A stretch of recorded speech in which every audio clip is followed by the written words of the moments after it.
দর্শক আপনারা দেখতে পাচ্ছেন এখানে প্রচুর জনসমুদ্র, আর এই জনসমুদ্রের মাঝে আজকের একটা তাদের খুশির দিন। আর এই খুশির দিনে তারা তাদের কেন খুশির দিন এটা আমি রিজনটা বলতেছি। যেহেতু তাদের এরা মোটামুটি এখানে যারা আছে সবাই কিন্তু রিক্সা চালক আর রিক্সা চালায়।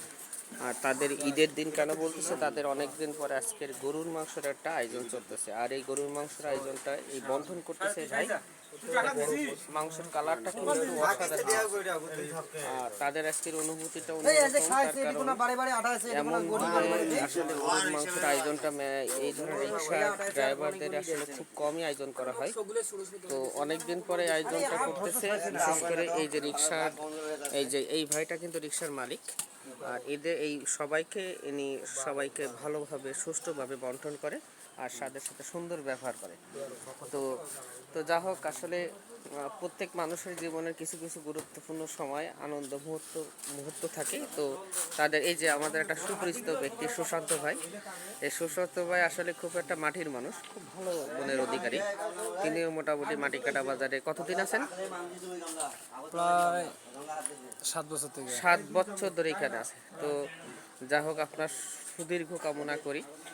আর এই যে রিক্সাগুলো দেখতে পাচ্ছেন, এই যে এখানে তারা তাদের আবাসস্থল হলো এটা, এখানে তারা অবস্থান করে, এখানে তারা থাকে।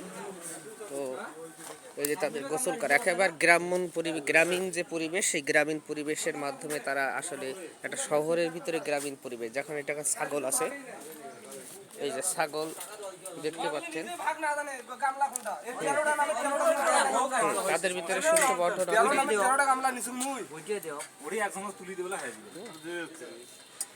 তো এদের অনুভূতিটা আসলে খুব দেখবেন, খুব আবেগঘন মুহূর্ত। এটা হলো মাটিকাটা বাজারের ঠিক যুগলের পাশে এই যে সে রিক্সা, এই যে আছে প্রচুর লোক। তো যা হোক, আশিক তুমি কিছু বলো। বাঁশি বাজাচ্ছ, কিছু বলো। এই যে আশিক মাটিকাটা বাজারের কিং, ইনি কিন্তু কথা বলো। মাটিকা বাজারের কিং আসলে আশিক। আজকের এই যে তোমার পরিবেশটা কেমন লাগতেছে? তোমার ভবিষ্যৎ পরিকল্পনাটা কি বলো? আর্মি হয়, যাক, তাহলে তিনি আর্মি হয়ে দেশের মঙ্গল কামনা করবে। ঠিক আছে।